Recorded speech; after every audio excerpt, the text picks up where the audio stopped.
Selamat tengah malam kepada pendengar Ria 897. Saya ingin bacakan kisah yang pertama pada tengah malam ini, dan ini dialami ketika beliau bercuti seorang diri. Dan menginap di salah sebuah hotel di Kuala Lumpur. Ini kiriman daripada Mia. Beliau berkongsi pengalaman berada di Kuala Lumpur, bercuti seorang diri, dan ketika kejadian yang menakutkan ini berlaku, katanya saya berada di dalam tandas dan saya sebenarnya sedang mandi pada malam yang disebutkan. Jadi beliau sedang mandi dalam tandas menggunakan paip hujan. Selepas beliau pulang setelah berjalan-jalan, membeli barangan dan sebagainya, pulang ke hotel agak liwat. Terasa penat, Mia langsung saja letakkan barang-barang di dalam bilik hotel, capai tualah dan terus masuk ke dalam tandas untuk mandi dan bersihkan diri. Jadi, kata Mia, waktu saya balik, televisyen pun saya tak hidupkan. Saya dah tak tahan sangat. Katanya di sini, saya hanya ingin mandi air sejuk sebab di luar agak berbahang dan panas. Jadi masuk saja dalam tandas, saya buka paip, saya mandi basahkan diri. Rasa segar dan lega sangat-sangat. Yang membuat saya rasa takut terperanjat, televisyen saya tidak menyalakan kisi. Tapi apabila anda bayangkan mendengar Ria 897 apabila dia sedang mandi, tiba-tiba televisyen yang ada di dalam bilik hotel tu seperti ada seseorang yang menghidupkannya.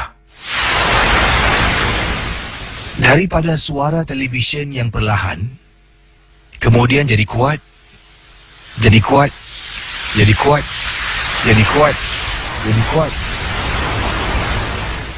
Pendengar Misteri Jam 12, Mia memberitahu dalam kiriman email kepada saya. Saya terganggu ketika saya sedang mandi, terganggu perasaan dan emosi saya. Saya terus hentikan sesi nak mandi itu kisi. Saya hentikan. Kemudian saya capai tualah, lap badan tubuh saya kasih kering. Saya buka pintu tandas dan memandang ke arah luar, iaitu kawasan katil saya. Di depannya ada televisyen. Televisyen tu menyala. Tak tahu siapa yang hidupkan TV. Dan ia berada di saluran yang rosak. Maksudnya di sini tidak ada siaran yang sedang ditayangkan pada waktu itu. Hanya saluran bintik-bintik hitam dan putih saja. Saya ambil remote dan saya terus matikan suara TV. Bayangkan. Saya tertanya-tanya, siapa yang telah pun hidupkan TV? Adakah bila saya letak barang, mungkin barang tu tertekan pada remote? Sebab remote control ada di atas katil. Itu kemungkinan. Jadi bolehlah, tak kisahlah. Masuk balik dalam tandas, saya letaklah moisturizer di muka. Ialah kisi the usual beauty regime, katanya Mia. Selepas tu saya keluar. Saya duduk di atas katil, dah salin pakaian semua. Saya keluarkan makanan yang saya beli, letak di atas meja.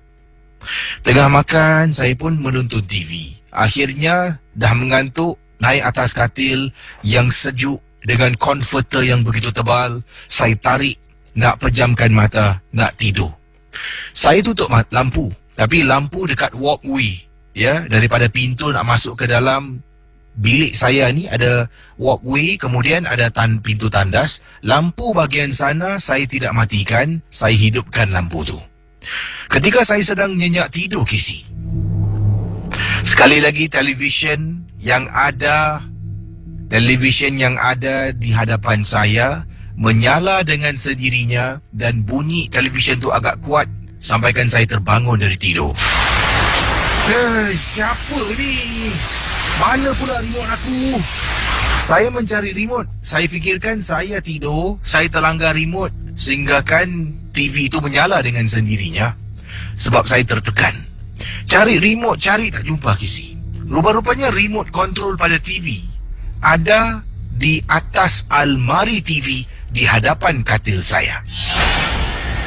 Seingat saya, bila saya tidur, saya baring dekat atas katil, saya sedang channel hopping waktu tu, dan remote control ada dekat tepi saya. Katanya Mia. Tapi pada malam tu, setelah saya tidur, saya tersadar sebab bunyi televisyen yang bising, ia menyala dengan sendirinya. Saya cari remote tak jumpa. Bila saya pandang, remote ada di atas almari televisyen di hadapan saya. Siapa yang alih Adakah aku yang alihkan? Mungkin aku tak perasan, aku lupa. Saya bangun ambil remote. Pendengar Misteri Jam 12. Jadi, anda bayangkan, Mia mengambil remote TV dan tutup TV itu. Matikan televisyen. Jadi bila televisyen tu gelap terus jadi blank screen, ia seolah-olah menjadi cermin, ada reflection.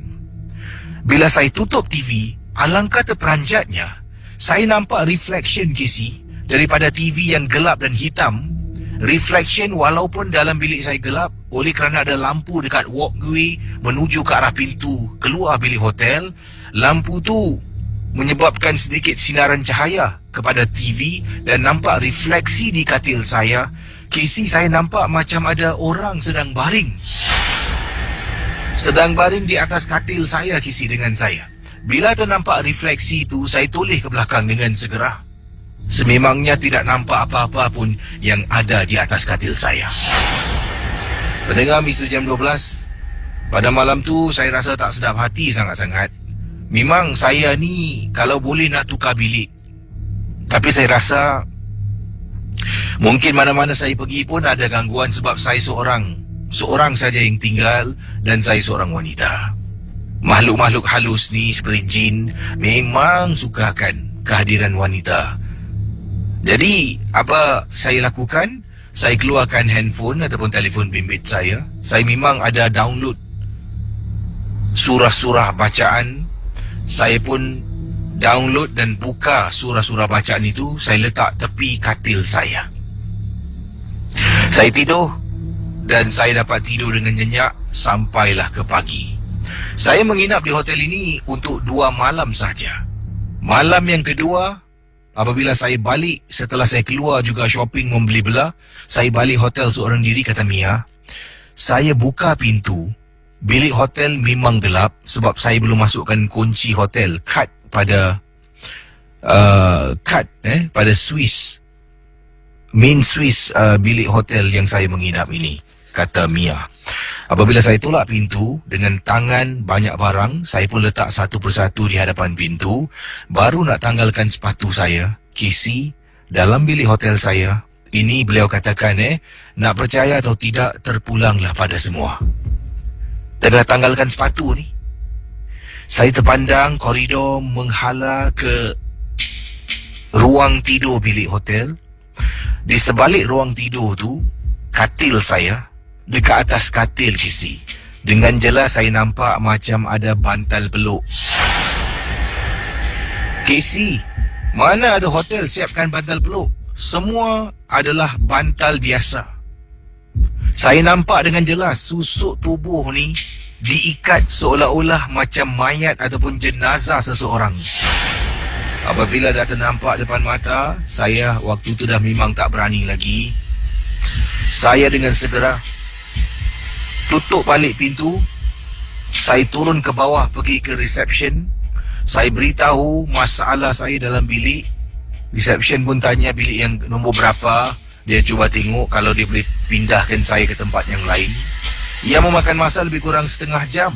Saya duduk dekat bawah, tunggu untuk mereka carikan bilik yang baru untuk saya.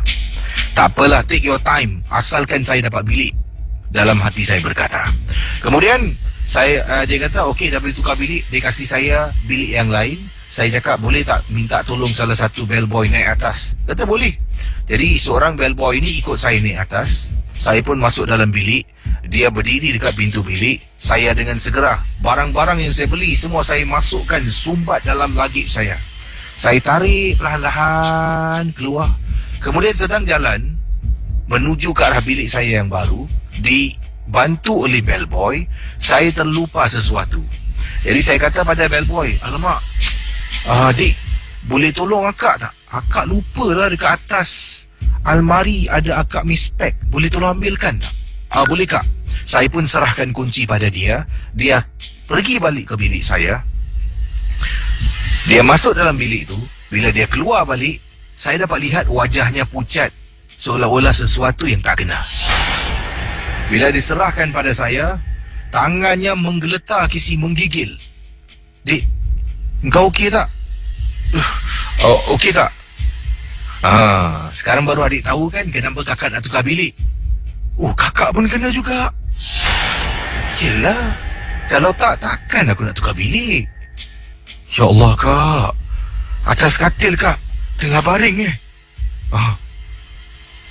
Saya pun tak tahu kak, seram juga Sampaikan budak yang tolong saya nak pindah bilik ni pun ternampak Casey. Dengan jelas di atas katil Casey, terbujur baring panjang, seolah-olah macam jenazah yang telah pun dikafankan. Bila pindah ke bilik yang baru, alhamdulillah Casey, bilik saya ni tidaklah seseram bilik yang pertama. Tapi hanya untuk semalam, saya bolehlah sampai ke pagi, bangun, sarapan dan check out pulang ke Singapura. Datangnya dari seorang pendengar dari seberang, dari Malaysia, yang berkongsi pengalaman yang cukup menyeramkan. Selain dari kata beliau suka mendengar Misteri Jam 12, dan beliau juga katanya sampaikan salam kepada semua peminat rancangan MG12. Baik, namanya Hanafi, dan Hanafi berkongsi, kata Hanafi, saya seorang peminat rancangan Misteri Jam 12 dan saya berasal dari Malaysia, Casey. Boleh Casey tolong ketengahkan pengalaman saya ini? Dan ini berlaku beberapa hari sebelum ia terus menghantui saya. Kata Hanafi, beberapa hari bila saya balik kampung, kerana katanya di sini saya ada sebuah rumah kampung dan saya juga ada sebuah rumah di bandar. Kalau di bandar tu saya akan tinggal di sana kerana dekat dengan tempat saya bertugas. Kalau saya ambil cuti, saya akan pulang ke kampung. Daripada mana saya bekerja, nak pulang ke kampung kalau memandu makan 2 jam Casey. Jadi setiap hari 2 jam memandu nak pergi ke tempat tugas memang makan masa yang banyak. Jadi saya buat keputusan untuk berpindah, belilah apartmen kecil di bahagian bandar kawasan rumah saya. Kata Hanafi, beberapa kali bila saya pulang, waktu itu rumah saya memang tak ada orang. Ibu dan ayah tinggal berlainan, mereka tinggal dekat Perak. Jadi saya memanglah hanya pada cuti-cuti panjang akan saya pulang ke Perak. Tapi kalau pada hujung-hujung minggu, hari Sabtu, katanya di sini kita di Malaysia ni hari Jumaat dan juga hari Sabtu tidak bertugas. Okey. Tapi hari Ahad kita bertugas. Jadi katanya hari Jumaat dan Sabtu kalau tidak bertugas itulah macam hujung minggu, saya dan juga kadang-kadang teman saya akan balik ke rumah kampung saya ni, akan menetap di sana saja nak ambil angin kampung. Dan ada juga beberapa kali saya akan pulang seorang diri, kata Hanafi. Pengalaman yang mengerikan ini bermula sejak beberapa minggu yang lalu, Casey. Setiap kali saya pulang ke kampung harus jalan dekat kawasan ladang yang sunyi sepi. Kadang-kala saya jalan sana memandu di waktu petang, kadang-kala di waktu malam, kadang-kala selepas jam 12 tengah malam. Setiap kali memandu saya akan terasa macam ada bauan. Pada mulanya bauan itu cukup mencurigakan dan menakut-nakutkan saya. Ialah Casey, bau macam bunga melo, kata Hanafi. Dan kadang-kala juga terasa meremang bulu rumah, macam dalam kenderaan kereta yang saya pandu, macam ada orang di dalamnya. Sampailah satu hari, kata Hanafi, saya sedang memandu kereta saya nak pulang ke kampung. Sedang saya memandu, bayangkan para pendengar, kisah dari Hanafi diteruskan. Sedang saya memandu, Casey, pulang ke rumah. Sebelum ini dah beberapa kali. Sudah beberapa kali saya akan terbau bauan bunga melo, bauan-bauan yang wangi dan juga menakutkan saya. Kadang-kala saya akan rasa meremang bulu rumah, macam ada benda sesuatu dalam kenderaan. Setiap kali saya pandang belakang, tengok sini sana, tak ada apa-apa pun. Tapi naluri mengatakan macam ada benda yang tak kena. Setiap kali itulah bila saya memandu, saya akan baca surah-surah yang saya tahu sebelum saya sampai ke rumah. Pada satu malam, ini hujung minggu, beberapa hujung minggu yang saya dah pulang ni, salah satu dari hujung minggunya, kata Hanafi. Sedang saya memandu pulang ke rumah, di belakang ada motosikal. Motosikal ni beberapa kali tekan bunyi horn motosikal tersebut. Ya, sedang saya memandu, jadi ini waktu malam, sekitar pukul 1 lebih pagi. Jadi dekat belakang motosikal, ten. Ya, macam itulah kata Hanafi. Saya pun perlahankan kenderaan, turunkan cermin. Motosikal tu lalu, kemudian saya berhenti. Saya tengok dari luar, rupanya jiran sekampung saya lama, namanya Ijul. Jadi saya berbual, Jul, tanya khabar. Dia memang kenal dengan kenderaan saya. Jadi kami pun berbual sekejap lah. Saya hentikan kenderaan, Ijul pun berhentikan motosikalnya. Kami bual agak lama ke si. Nak dekat 20 minit ada berbual. Jadi akhirnya saya kata, okey lah Jul, aku balik dululah, dah penat. Jadi okey. So Ijul ni kisi, bayangkan sebelum dia berangkat ya dengan motosikalnya, okeylah, Assalamualaikum Lepas tu dia kata, cik saya balik dulu Terus dia tunggang motosikal dan berlalu pergi. Saya tercengang kisi, cik saya balik dulu Kisi, apabila saya jeling, sebelah kiri saya ada perempuan sedang duduk dalam kereta. Ya Tuhan kisi, saya punyalah takut. Saya terus buka pintu kereta, tutup pintu, matikan enjin semua. Ijul dah pandu, dah tunggang motosikal kat depan ni. Saya pekik, Jul. Ijul berhentikan motosikal, toleh ke belakang tengok saya. Saya panggil dia, dia pusing. Saya jalan ke depan, kemudian dia tanya, apa hal? Kau hantar aku balik boleh? Apa pasal? Kereta aku rosak lah. Habis mak kau dekat dalam tu macam mana? Tak, kau hantar aku dulu. Sampai depan pintu rumah saya, Ijul tanya, kau nak aku ambil mak kau tak? Kau jangan bodoh, aku balik sini seorang. Mak aku tak ada, mak aku kat kampung. Tadi siapa yang kau nampak? Aku nampak perempuan tua dalam kereta kau, duduk tepi kau. Tu bukan mak kau jangan main-main lah. Tu bukan mak aku, sebab tu aku keluar naik motosikal kau. Malam tu Ijul bermalam di rumah saya. Kita berbual. Dalam keadaan berkongsi pengalaman awal tadi, saya cuba berbual-bual dan tanyakan tentang perkembangan kampung. Itu saja kisi, terima kasih. Dari kiriman Hanafi. Selamat tengah malam. Datangnya daripada Kak apa ni? Okey, nama suruh saya rahsiakan. Katanya Casey boleh panggil kakak Kak T sudahlah. Kata Kak T, apa yang berlaku pengalaman ini adalah sesuatu yang memang membuat beliau rasa marah dan juga sampaikan beliau terpaksa beralah. Kisahnya begini, di kawasan pusat makanan yang sama, kakak ada menjual makanan nasi ayam, juga nasi ayam biasa dan nasi ayam penyet. Dan Casey di pusat makanan yang sama juga ada kedai ni yang baru buka. Sebenarnya kakak dah berniaga lama Casey.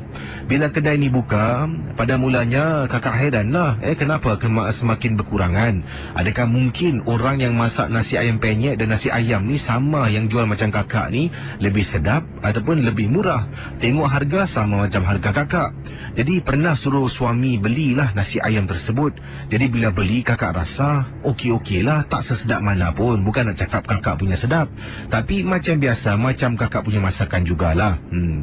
Kata Kak T, sampaikan satu hari ni, kata Kak T, apabila kakak ni nak pergi nak pergi ke kedai, nak pergi ke gerai kakak.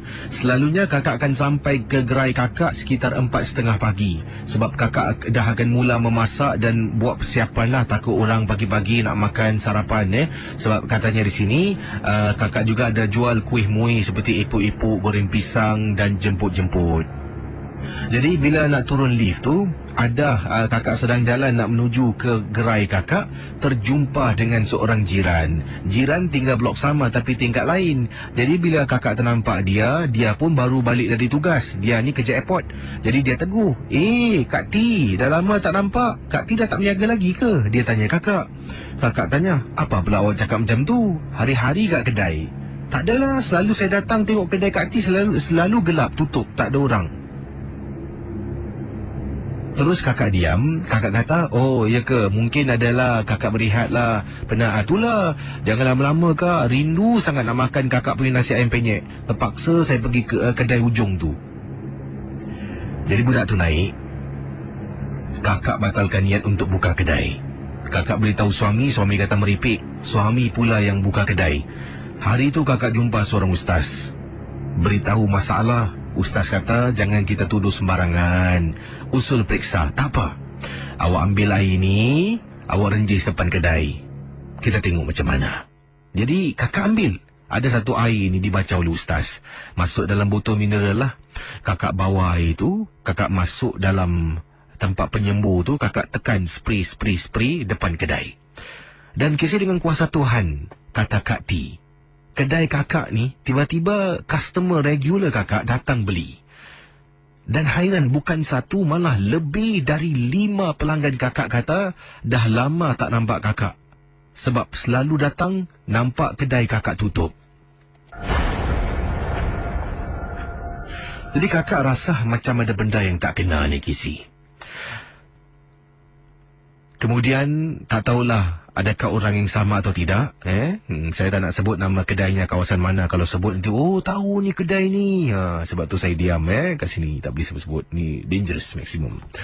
Jadi Kak T kata, kemudian dia main ganas. Setelah orang tak nampak kedai, yang paling teruk sekali Kisi, kakak masak nasi. Mana orang masak nasi ayam sampai 1 jam Kisi. 1 jam, 2 jam lebih. Nasinya tak masak-masak. Air macam-macam air, naik kering air tu kakak tuang. Nasinya masih tak masak-masak, masih keras. Hairan. Setelah benda ini berlaku untuk beberapa kali, kakak kata pada suami, bang, kita tukar je kedai tempat lain. Suami pun kata okey, kasih balik kedai tu, pergi ke tempat lain. Syukur Alhamdulillah, perniagaan taklah sebaik dulu. Sebab dulu lokasinya memang baik, banyak regular. Sekarang ni okey juga Kisi, bolehlah cari sesuap nasi setiap hari. Hairan kakak nak tanya pada yang meniaga. Apa salahnya kalau kita bertanding, tengok siapa masak lebih sedap, siapa pelanggan lebih ramai. Bukanlah dengan cara kotor, dengan menggunakan makhluk halus, perbuatan halus untuk menumpaskan perniagaan orang lain. Terima kasih yang ikhlas dari Kak T. Pendengar Ria 897, saya Kisi akan mulakan dengan kisah yang pertama pada tengah malam ini. Saudara, kisah yang pertama ini berkaitan dengan Facebook. Ya, Facebook. Laman sosial bebas yang ramai menggunakan. Pastinya ramai di antara anda sekarang berada di Facebook. Mungkin Facebook saya, mungkin Facebook Ria 897. Jadi apa kaitan kisah misteri dengan Facebook? Ini apabila seseorang menggunakan identiti orang lain yang tak dikenali. Siapakah identiti tersebut? Menggunakan gambar orang tersebut, tapi bukan gambarnya. Jadi inilah kisah yang ingin saya sentuh. Datang kiriman email ini dari seorang ibu, namanya Hajar Rukiah. Ataupun suruh memanggil nama manja Kak Kia. Jadi Kak Kia berkongsi peristiwa, pengalaman berkaitan dengan anaknya, anak gadis. Pada mulanya tidak tahu apa puncanya. Cuba anda bayangkan.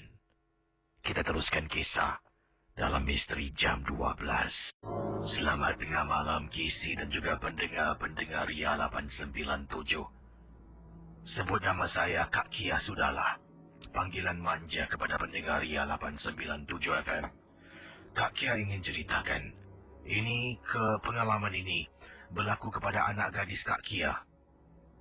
Dan ini sebab utamanya sebelum tahu puncanya, kami tak tahu. Anak Kak Kia seolah-olah histeria, seolah-olah dirasuk, disampuk. Dia akan takut dengan bayang-bayang. Pada mulanya, pukul 3 lebih pagi, dia ketuk pintu bilik kakak Kisi.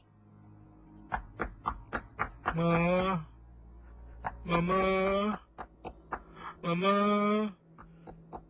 Jadi, kakak buka pintu, ternampak dalam keadaan anak kakak ni dalam keadaan menangis ketakutan. Fia? Kenapa dengan Fia? Fia nak tidur bilik Mama malam ni boleh tak, Ma? Fia nampak-nampak lah, Ma. Astaghfirullahalazim. Fia istighfar, Fia. Tak apalah. Fia tidur dalam bilik dengan Mama. Jadi, ingatkan hanya malam tu saja kena gangguan. Berikutnya, malam-malam berikut masih sama. Akhirnya bila kakak duduk, kakak dengan suami, dengan abang dan juga kakak ipar, beserta dengan bapa mertua duduk dalam rumah. Kita panggil Fia dan tanya. Anak kakak kata setiap malam kalau dia tidur, dia akan nampak orang yang sama berdiri depan pintu bilik, sedang memerhatikan dia yang sedang nyenyak tidur pada ketika itu. Jadi Kisi, kami rasa hairan. Sampaikan kami tanya, pernah tak pergi mana-mana anak kakak ni duduk rumah, tak buat apa-apa pun keluar. Jadi, tidak akan ada benda ikut dia pulang. Sebab, dia sering kali di rumah, pergi sekolah, balik sekolah. Itu saja. Kakak tak benar. Dengan suami tak benarkan dia keluar. Kalau keluar dengan kawan-kawan setakat pergi sentral, balik rumah tu memanglah. Tapi maksud kakak keluar, pergi mungkin tempat-tempat yang tak senonoh, menonton wayang, tidak. Jadi ini menjadi satu tanda tanya. Tak apa, kata Abang Ipar, kita biarkan lagi sehari dua kita tengok bagaimana. Dan Abang Ipar menyuruh kakak, Kia, kalau boleh aku nak engkau tidur dengan anak engkau untuk beberapa hari ni. Kita tengok macam mana. Kalau anak engkau masih kena ganggu, nanti kita dapat bantuan pakar. Ya? Jadi pendengar Ria 897, sekarang ini anak Kak Kia yang dikatakan sering kali diganggu, mereka nak tahu apakah punca sebabnya. Sejak perbincangan, sejak mereka berunding, Kak Kia tidur sebilik dengan anak. Dan itulah berlakunya. Yang hairan bila setiap kali gangguan berlaku, Kak Kia tak nampak. Tapi seolah-olah katanya, anak kakak Kisi seolah-olah takut dengan bayang-bayang. Kisi beberapa malam dia akan terbangun. 1 pagi, pukul 2 pagi. Mama, dia bisik di telinga. Tarik selimut. Ma, benda tu ada depan pintu, Ma. Kakak pun takut juga, Kisi. Tarik selimut perlahan-lahan. Cuba renung dekat pintu. Tak nampak apa-apa. Fia, kau nampak apa, Fia? Mama tak nampak apa-apa pun. Fia istighfar. Istighfar, ikut Mama. Ikut Mama. Kami anak beranak Kisi istighfar. Fia cuba tengok ada tak? Ma, ada, Ma. Dia makin dekat, Ma. Setelah 2 malam berturut-turut, anak dapat lihat. Walaupun Kisi kakak tak nampak. Tapi, kata Kak Kia, dia dapat rasakan sesuatu yang ada dalam bilik anaknya. Kemudian, panggil seorang pakar. Macam biasalah, kakak, suami, abang ipar, kakak ipar, bapa, mertua datang. Duduk dengan pakar. Tanya soal itu, soal ini. Dipendekkan cerita, rupa-rupanya Kisi, anak kakak, ada buka satu akaun Facebook. Akaun Facebook tersebut telah pun menggunakan gambar seorang perempuan. Anak kakak tak kenal perempuan tu. Bila kakak tunjuk, muka dia macam ni Ma, sama, Ma. Tapi akaun ni dah tak digunakan lagi. Lama dulu Kisi. Jadi oleh kerana anak kakak dah terlupa pasal akaun ini, gambar yang dia gunakan tu, kalau tak silap kakak kata pakar, mungkin milik gambar seorang wanita yang dah meninggal dunia, yang digunakan sebagai profile pic. Untuk konon-konon nak berkenalan, nak buat kawan baru. Tapi memang kawan baru. Kawan yang tak diundang datang dalam rumah Kisi. Bila nampak, anak kakak pertama kali bila buka saja laman Facebooknya, bila dia tunjuk, terperanjat dia. Sama, Ma. Ni, Ma, ni. Dia tunjukkan gambar wanita dikatakan dalam rumah. Dan Kisi, sekarang masalahnya nak delete akaun Facebook. Anak kakak dah lupa password. Dah tak tahu macam mana nak dapatkan, dan benda itu masih mengganggu anak kakak. Sampailah pakar itu cuba dan terus mencuba. Dan dipendekkan cerita, dengan kuasa Tuhan dan bantuan Allah, mampu pakar tersebut merawat dan menghalau mungkin roh jasad Colin yang mengganggu anak kakak. Di sini, di bawah sini ada nasihat kepada semua pendengar-pendengar yang sedang mendengar rancangan Misteri Jam 12. Sekiranya kalau kita ingin memiliki laman sosial seperti Facebook dan sebagainya, jangan gunakan gambar yang orang kita tak kenal. Kita pun tidak tahu. Mungkin gambar itu milik orang yang dah meninggal dunia. Itu dia. Hati-hatilah kalau gunakan. Saya rasa memang ramai kalau saya periksa Facebook Ria sekarang ni, ramai yang akan gunakan gambar, bukan gambar anda, gambar-gambar orang lain lah. Kalau gambar kartun ke, tak tahulah, okeylah, mungkin boleh. Tapi gambar orang lain tu, tak tahu orang tu dah meninggal ke, ataupun itu gambar-gambar yang disantau ke, kita tak tahu dari mana asal gambar tersebut. Kita main gunakan, letak dalam Facebook, buat profil guna-guna. Wah, lawa si Mina ni tak apalah jadi profil pic aku. Semoga banyak lelaki nak berkenalan kita pun gunakan lah. Tutup gunakan gambar yang dah pun orang tu tiada. Jadi bayangkan pendengar Ria 897. Jadi siapa di antara anda sekarang yang tidak menggunakan gambar sebenar anda? Dan anda tanyalah, kalau gambar itu merupakan gambar manusia, gambar siapa yang awak gunakan? Fikir sebelum bertindak. Dan awal tadi saya tanya tentang mandi di laut lah pada waktu malam. Siapa berani melakukannya? Ada yang kata, Kisi, saya tak pernah pun nak mandi waktu malam di tepi laut, walaupun overnight barbecue, Kisi. Ini dia. Yang ini, Kisi tidaklah, tak beranilah nak masuk laut waktu malam. Thanks but no thanks. Tapi selalunya kalau ada barbecue, kaum Adam yang berani mandi waktu malam dari Syah. Yang ini daripada Rizal, Bro Kisi. Cakap tentang mandi waktu malam. Pernah sesuatu berlaku di Pantai Changi. Waktu tu dekat longkang kapak nombor tak mula sebut. Rizal kata, waktu itu seorang sahabat saya dengan isterinya mandi waktu malam, Kisi. 2 orang, kami semua adik-beradik yang lain sedang semangat barbecue. Dia ajak yang lain semua takut. Jadi dia suami isteri yang pergi. Jadi pergilah dengan t-shirt dengan seluar pendek mereka masuk dalam air. Jadi dari jauh nampak lagi, Kisi, mereka berenang-renang. Tiba-tiba, Kisi, apa yang berlaku? Yang berlaku ni memang menakutkan. Si suami ni, iaitu abang ipar saya, lari ke arah kami semua tercungap-cungap. Kami tanya kenapa. Dia kata Siti dah hilang. Jadi semua takut, Siti terperanjat. Mana Siti tak tahu. Dia kata mula-mula dia dengan Siti sedang main selam-selam. Tiba-tiba, Kisi, bila dia naik untuk mendapatkan udara, isterinya tak timbul-timbul. Dah jadi satu masalah, Kisi. Jadi semualah turun ke tepi pantai itu, termasuklah nenek saya tika itu, dan mencari Siti yang tak tahu entah ke mana.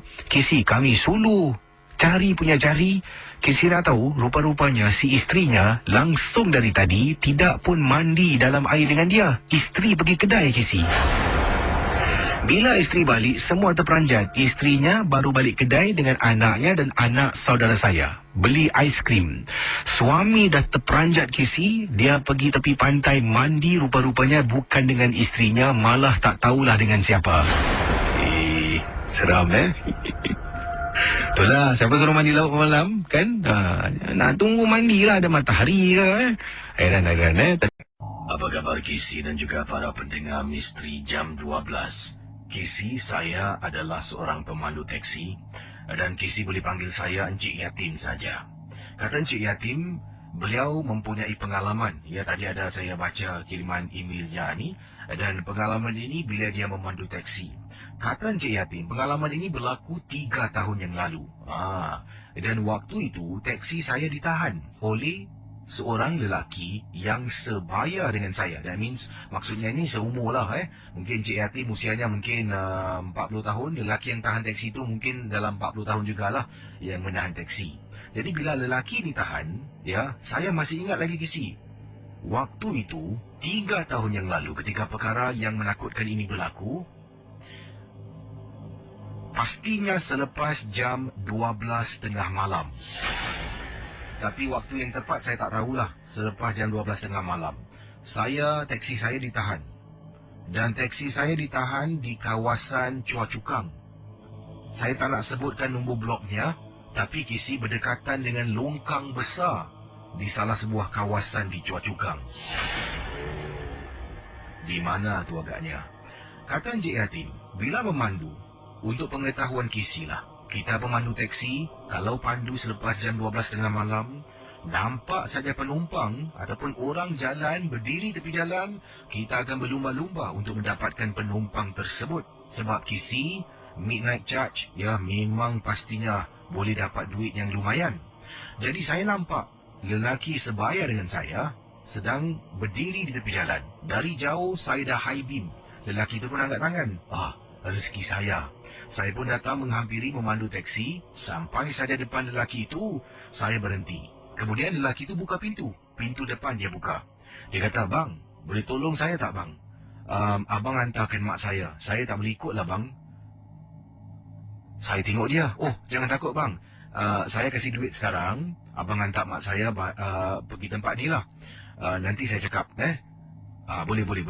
Jadi, saya tengok lelaki ni lari dekat kolong blok berdekatan dengan tepian jalan di salah sebuah blok di Chua Chu Kang berdekatan dengan longkang besar. Lama saya tunggu Casey. Dalam 2-3 minit adalah. Jadi saya nampak lelaki ni jalan perlahan-lahan. Dia pimpin tangan seorang wanita tua. Seorang perempuan tua jalan di belakangnya. Jadi dia bawa wanita ni sampai depan teksi. "Bang, ni mak saya.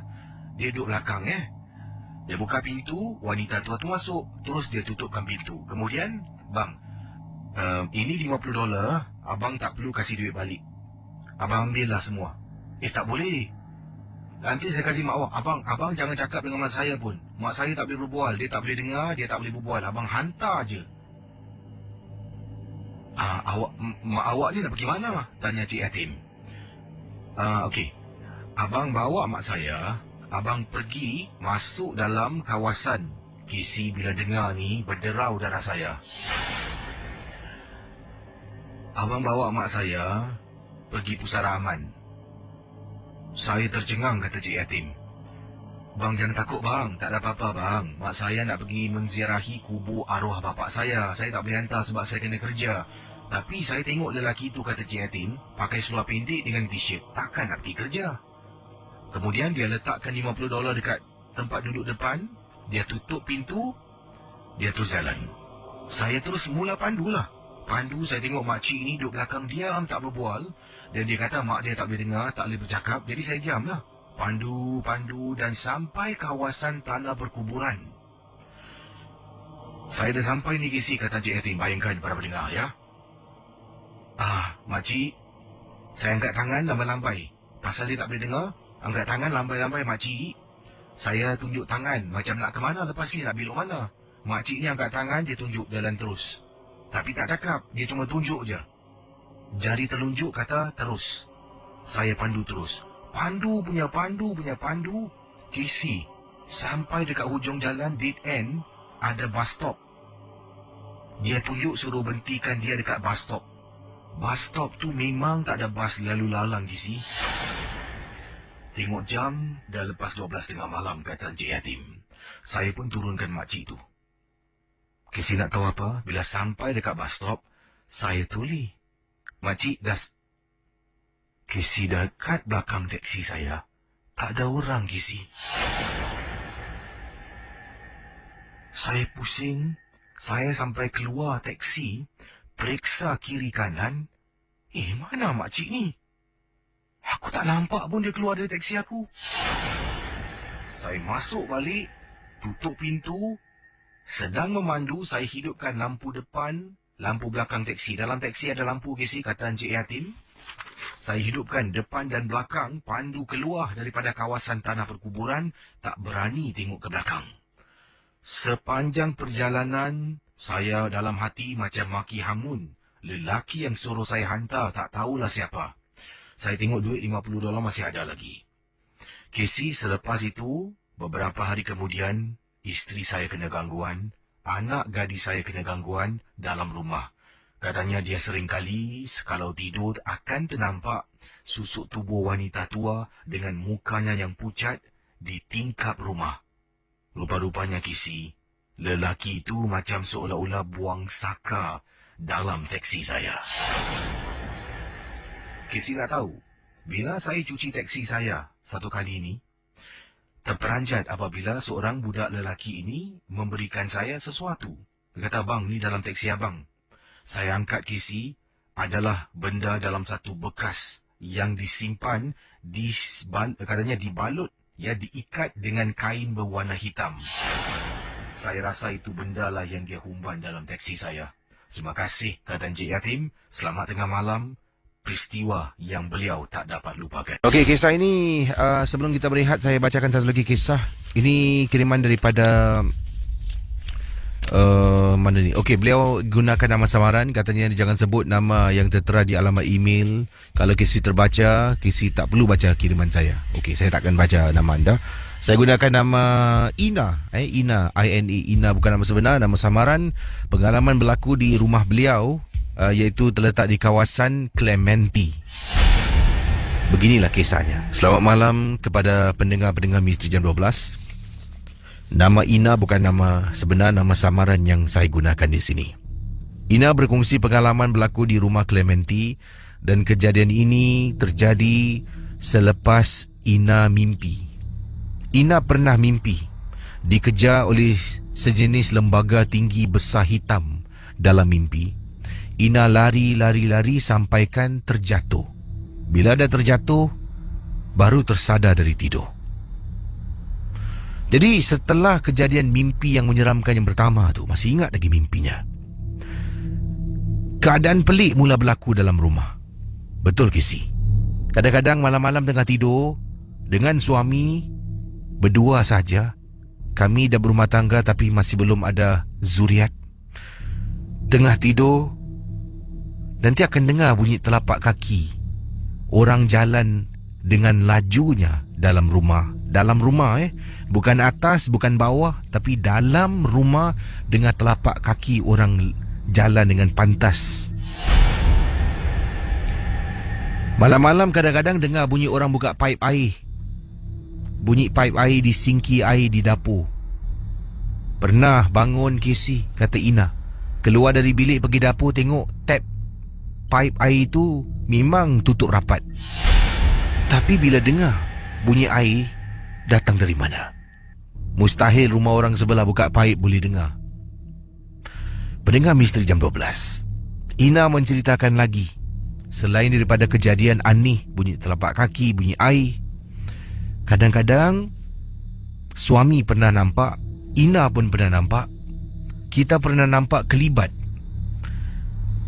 Kalau tengah duduk, tengah berdiri, tengah makan, tengah telefon, nanti nampak kelibat macam suami masuk dalam bilik. Nanti tengah cakap dekat telefon, tiba-tiba suami masuk dalam rumah daripada pintu ruang tamu. Terperanjat dibuatnya, kata Ina. Lalu Ina bertanya pada suami, "Bang, abang dari mana?" Aku keluar kejap lah. Tapi saya nampak kelibat suami masuk dalam bilik ketika saya sedang menggunakan telefon. Itu tidak kisah. Banyak lagi kelibat-kelibat saya dengan suami nampak. Lama-kelamaan kami pun mendapatkan khidmat seorang pakar perubatan, dan sekarang ini sedang diusahakanlah untuk membantu melegakan keadaan rumah. Terima kasih dan selamat tengah malam. Pendengar Ria 897, kita akan teruskan kisah dalam rancangan Misteri Jam 12. Selamat tengah malam, Salbiah, apa khabar? Baik. Ini buat panggilan dari mana ni? Saya daripada Queenstown. Itu estate perumahan kawasan lama tu Saya duduk sini dah 40 tahun. 40 tahun? Lagi muda tu jam. Sekarang dah 60 sekali. Jadi adakah anda cerita yang Kak Salbiah nak ceritakan ni tentang kawasan rumah ke macam mana? Yang kat kawasan rumah ada. Yang suami waktu tu tahun 80-an dia kerja dekat Alexandra Hospital. Tapi dia tak budak dia suruh Kak Salbiah cakap. Boleh silakan. Yang dekat kawasan rumah belakang ni kan. Dia memang tanam pokok, ada kapak tau. Dia dah bikin rumah ni kan, rumah sesuai. sekali pokok tu terlalu tinggi sangat lah, macam pokok keladi gitu kan. Pagi tu dah musim panas tu, buka lah pintu belakang kan, ambil angin rumah bawah sekali kan. Dah gitu nampak nak kata nak jogging, bukan jogging lah, sebab kita orang ada masuk join CC kan. Ada tarian, muka dia sebiji macam orang ke yang kat dalam tarian tu tau. Tapi kenapa tengok kaki dia melangkah tu tinggi tau. Tapi tengok orang kaki tinggi sangat kan. Habis kita tengok muka macam muka dia tu, tapi muka dia pucat. Kalau kau tutup pintu balik, dia rumah nak ambil air sembayang. Dia cakap, saya tahu tak sekarang pukul berapa? Ada 6.30. Mana? Dia dah baru pukul 5.30 tahu kata dia. Itu ceritanya. Yang kedua tu, waktu tu tahun 1980, dia dekat di satu hospital. Dia watchman kat sana lah. Dia cakap hari Khamis tu, dia kata macam dia kena lock kan. Apa kata orang lock key kan. Habis dah tu dia round dekat kawasan tu lah, kat garden dia, dekat Mostri tau. Sekali dia dengar macam bunyi kesak-kesak ni. Tapi tengok orang dia orang rumah ni, orang dia memang berani tau. Dia pergi ambil tosrat, dia pergi suluh. So tau menjelma, dia kata macam nenek tua tau. Dia bawa satu kantong kan. So dia ni tanya, mana nenek nak pergi? Dia cakap gini kan. Dia mengaku diri dia makcik tau. Dia kata makcik nak pergi Outrempark, kata dia tau. Tapi si dia ni dah rasa lain tau. Dia pada Alexander Hospital, mana nak pergi Outrempark dalam hati dia tau. Tapi dia tak cakap apa-apa lah. Okey, dia kata, saya nanti hantarkan makcik keluar lah sampai kat gate yang ambulans masuk tu kan. Dia hantar sampai kat situ. Kata dia, belum sampai kat gate yang sebelah belakang tu kan. Okey nak dia kata, apa ni, makcik jalan dulu. Makcik jalan baik-baik. Makcik, sekarang dia hilang. Dah tak sampai gate ni dia dah hilang, dah tak ada. Itulah. Tu yang dia cerita dengan kawan dia. Kawan dia kata, waktu dia bawa kantong tu, kenapa kau tak nak tanya apa pun dekat dalam. Itulah yang dia sendiri yang mengalami, dan orang rumah lah yang termasuk dia petugas tahun 80-an kat Rizal Hospital. Terima kasih. Terima kasih Kak. Assalamualaikum. Waalaikumsalam warahmatullahi taala wabarakatuh. Silakan hubungi saya 669-11897. Pendengar Misteri Jam 12, saya akan bacakan kisah misteri selanjutnya dalam rancangan MG12, dan ini berlaku di salah sebuah kawasan di Singapura. Lebih tepat lagi, ingin saya sentuh. Perkara pengalaman menyeramkan ini berlaku di salah sebuah longkang besar berdekatan dengan kawasan Chua Chu Kang. Apa khabar Gesi? Pendengar-pendengar Misteri Jam 12, nama saya Encik Salim. Saya ingin sentuh berkongsi satu kisah. Peristiwa, saya pernah pergi ke rumah adik ipar saya. Rumah adik ipar terletak di kawasan Chua Chu Kang. Pengalaman yang ingin saya ceritakan apabila saya sedang mengisap rokok. Saya memang kalau datang ke rumah orang, saya tak suka isap rokok dalam rumah. Walaupun dibenarkan, saya akan keluar, berada di koridor rumah dan merokok di sana. Jadi saat saya berada di koridor rumah adik ipar saya, waktu tu 11 lebih malam. Sebenarnya kami ini memang rapat, kata Encik Salim. Saya, isteri, adik ipar dengan suaminya memang rapat. Tapi semenjak ibunya tinggal bersama dengan beliau, ibunya yang sangat uzur tinggal bersama dengan dia, kita dah jarang keluar. Sebab kalau setiap kali nak keluar, mungkin kadang-kala tidak ada adik-beradik lain yang boleh menjaga ibunya, jadi terpaksa batalkan rancangan kami untuk keluar beramai-ramai.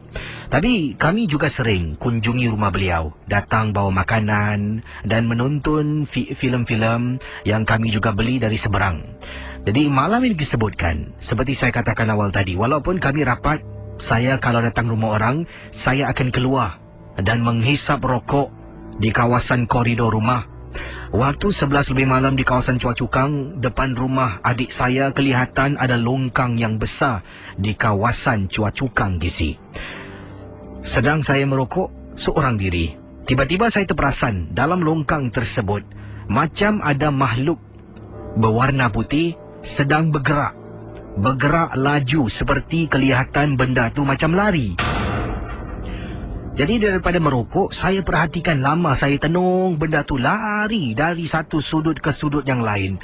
Dalam keadaan benda tu lari sedang saya memerhatikan dia. Isteri saya memanggil saya berkali-kali. Bang! Bang! Nak suruh saya masuk makan. Entah macam mana, pendengar Ria 897 FM, saya tak dengar. Tapi yang paling menakutkan, Casey. Adik ipar saya, kan saya katakan menjaga orang tuanya yang berada di dalam rumah, yaitu ibu mertuanya yang dah uzur. Pendengar Ria 897, isteri saya panggil saya tak dengar. Tapi Casey, apa yang buat saya terperanjat dan terkejut? Salim, saya toleh. Saya nampak ibu mertua kepada adik ipar saya sedang berpaut, kedua-dua tangan pegang grill tingkap dengan rambut putih mengerbang. Salim, kau tengok apa? Kau tengok apa? Cara dia cakap macam tu lah, Casey.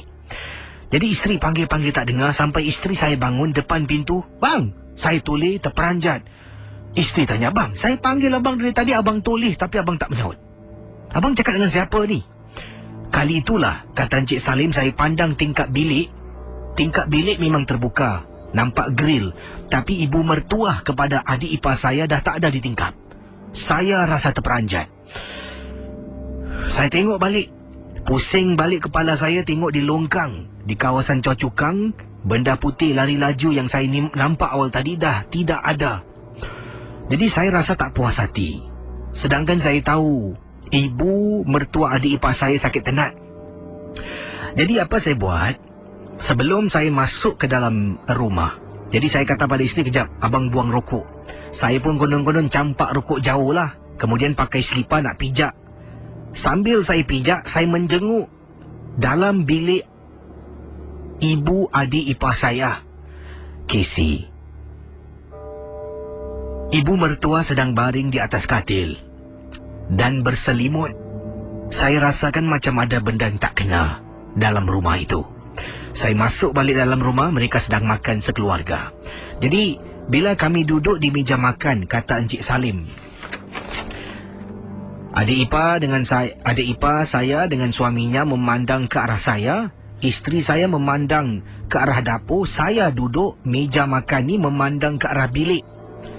Sedang saya makan, terperanjat Casey apabila nampak pintu bilik ibunya terbuka sedikit. Kemudian ibunya sedang berdiri, tengok saya yang sedang makan. Isteri saya sampai toleh. Tapi bila dia toleh, saya dah hilang dari hayalan. Sampaikan isteri menegur saya apa yang berlaku. Sejak hari itu, saya rasa tak sedap sangat. Rasanya tak sedap sangat nak datang rumah adik ipar. Tak tahulah, mungkin ada sesuatu yang tak kena dengan ibu mertuanya. Tapi sampai ke saat ini, saya tidak beritahu. Sebab saya tak nak perhubungan kami yang rapat sangat-sangat terjejas oleh kerana perasaan saya yang tidak ada bukti. Itulah pengalaman. Terima kasih dan selamat tengah malam, Casey, dari Salim di Jurong East. Ada SMS yang saya terima, datangnya dari Encik Saleh. Kata Encik Saleh, apa khabar Casey? Khabar baik. Saya ingin ketengahkan satu peristiwa pengalaman yang menyeramkan. Saya ada angkut. Ataupun saya ada dapat seorang penumpang ni lah. Dan dia ni dari Choa Chu Kang. Casey tahu tak dekat blok ... longkang besar. Makcik tu dari situlah. Saya berhenti, teksi saya berhenti, dia tahan, saya berhenti. Kemudian dia naik teksi saya. Dan saya pun terus jalan lah. Sambil jalan tu saya tanya, makcik nak ke mana? Dia kata, boleh bawa makcik pergi pusara aman tak? Saya tengok jam 3:30 pagi, Casey. Waktu tu hari Sabtu. Makcik ni lain macam ya pusara aman. Jadi saya terus tekan brek, Casey. Saya tekan brek. Saya pusing tengok belakang. Dekat teksi saya belakang tak ada orang. Dan perkara yang menakutkan ini berlaku 2 hujung minggu yang lalu. Jadi hari Sabtu lah, kata Encik Saleh berkongsi pengalaman. Saya rasa mungkin saya betul salah, tak tahulah, ini andaian saya. Mungkin kalau Encik Saleh tak berhenti bila dengar orang kata pergi pusaraman, Cik Saleh tetap teruskan. Mungkin sesuatu akan berlaku lah. Jadi Cik Saleh dengar makcik tu dalam perjalanan baru ambil ni, dia pun masuk gear tekan minyak sambil bergerak tu. Dia tanya lah, cik nak ke mana? Nak boleh bawa makcik pergi Pusaraman. Piit, tekan brek. Dia pusing belakang, makcik tu dah hilang. Dahsyat 669-11897. Bukan senang menjadi pemandu teksi waktu malam ni. Bukan saja harus berdepan dengan manusia, harus juga berdepan dengan makhluk-makhluk yang tak diundang ni. Datangnya dari isteri kepada pemandu teksi. Nama beliau hanya ingin dikenali sebagai Haja S saja, ya. Kata Haja S, selamat tengah malam Kisi, apa khabar? Terima kasih. Tak sihat sangatlah, batuk-batuk. Kata beliau, Kisi, boleh tolong ketengahkan kisah Haja S berkenaan dengan suami Haja S, seorang pemandu teksi. Benda ini berlaku pada awal tahun 2011, sekitar bulan Januari. Wah, barulah ni Kata Haja S,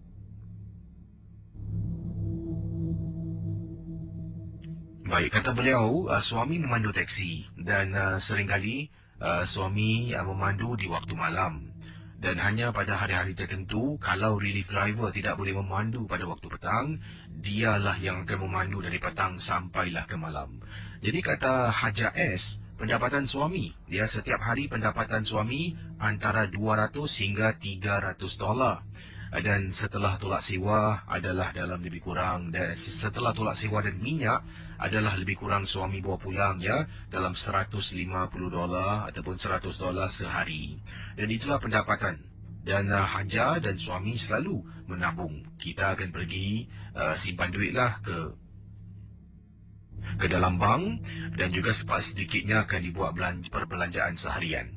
Ini berterusan untuk beberapa tahun. Sampailah bulan Januari tahun 2011 ini, Casey, dikatakan suami susah nak dapat penumpang pada waktu-waktu tertentu. Cukup hairan, suami kata setiap kali kalau suami memandu, walaupun teksinya di atas lampu warna hijau, tak ada orang yang tahan. Hairan pula, pernah beberapa kali suami memandu dan ada orang menahan teksi di belakangnya, bukan teksi suami. Suami rasa pelik dan hairan. Suami beritahu kakak tentang apa yang berlaku. Bukan sekali, dah banyak kali, kata suami. Kakak katakan, kata Kak Haja S, mungkin bukan rezeki. Tapi suami kata mustahil, sebab bila dia memandu, orang tu tak nampak teksinya. Dan orang tu juga akan menahan teksi kalau ada di belakangnya. Itulah yang dia buat rasa muskil. Jadi pendapatan suami kadang-kala susah, Kisi. Satu hari kadang-kala hanya cukup bayar sewa dan juga hanya cukup top up minyak. Itulah yang menyedihkan. Semakin hari semakin sempit. Tahun 2011 bulan 1 khususnya pendapatan suami berkurangan sangat-sangat. Dan Haja nasib baik dengan suami ada simpanan. Simpanan itulah telah pun membantu kami. Jadi Haja satu hari sedang duduk makan malam dengan suami, tergerak hati nak kata, bang, kita jumpa orang bang Suami tahulah orang tu siapa. Jumpalah pakar. Suami kata, betul ke awak? Awak nak jumpa pakar? Awak rasa teksi saya ni ada hantu ke? Tak adalah bang, kita usaha Jadi Kisi, kakak kata Kak Haja S dan juga suaminya telah pun menaiki teksi pergi berjumpa dengan pakar yang beliau kenali. Sampai di sana pakar tu pun kami jelaskanlah cerita kepada pakar tersebut, kata Haja S. Setelah mendengar cerita, pakar tu kata, ada teksinya, boleh saya tengok? Kami bertiga turun ke bawah. Pakar itu mula buka teksi dan periksa. Dia duduk di dalam teksi, kami suami isteri berdiri di luar. Dia tutup pintu, boleh lihat Kisi dari luar, dia pejam mata dan mulutnya komat kamit baca sesuatu. Beberapa minit kemudian dia keluar. Minta maaf, saya rasa ada tak kena dengan teksi awak ni. Macam panas dan sesuatu yang tak kena. Jadi Kisi, masih ingat lagi 10 malam kita pergi Kisi, rumah pakar ni. 10 malam setelah suami akhirnya dapatlah sedikit duit untuk bayar sewa teksi dan minyak. Pakar ni baca. Setelah beberapa kali dia baca, dia suruh saya dan suami tutup mata. Bila tutup, dia kata buka mata. Kisi, dekat belakang tempat duduk ada perempuan sedang duduk dalam teksi suami. Kata Kak Haja S, bila kakak nampak kakak terperanjat meremang bulu roma.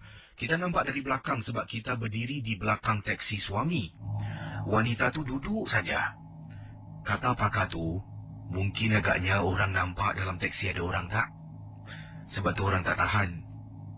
Suami tengok kakak, kakak tengok suami, tak tahu nak cakap apa Gizi. Kemudian pakar tu kata boleh buka belakang. Suami pun buka belakang teksi.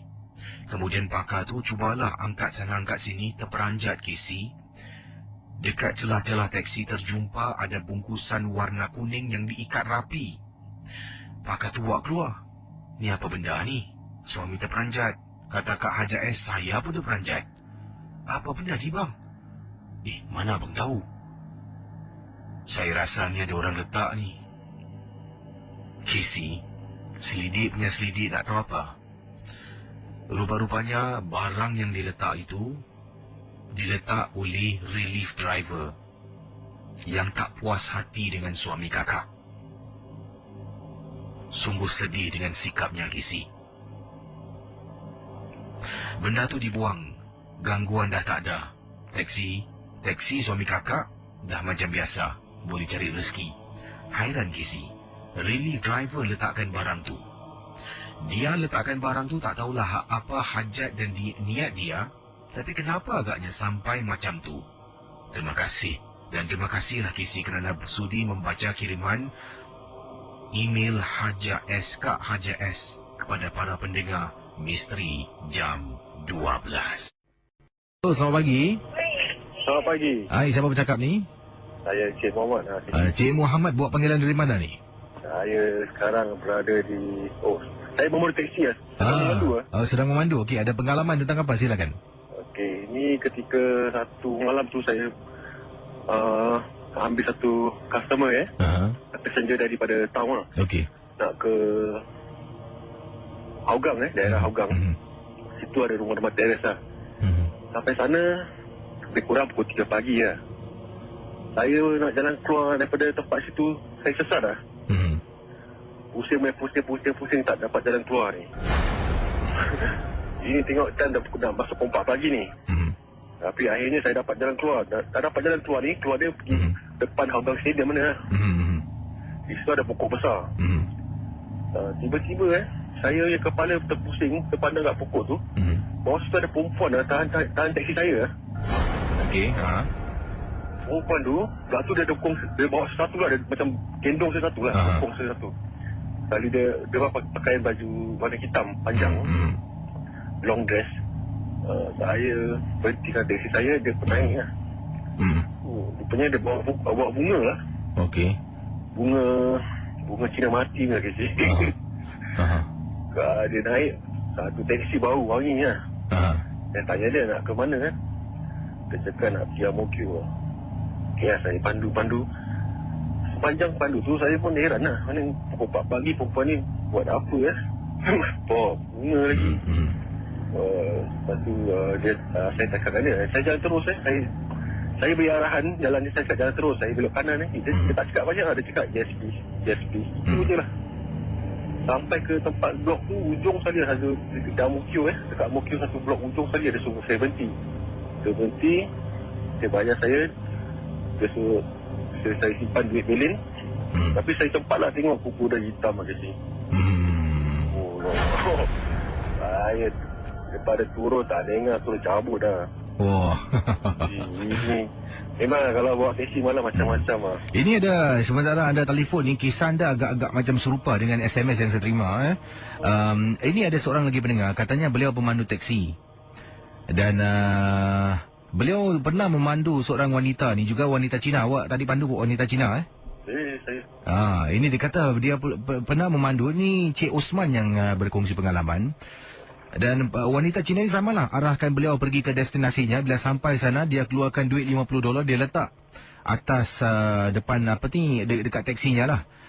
Di dalam teksi tu dia letak atas satu board ni lah. Kemudian dia ambil $50 nak kasih duit belin. Awak tahu apa berlaku? Dia toleh belakang, wanita tu dah tak ada. Jadi apa yang berlaku, sebelum tu dia nampak wanita tu sedang jalan menuju ke arah kolong blok.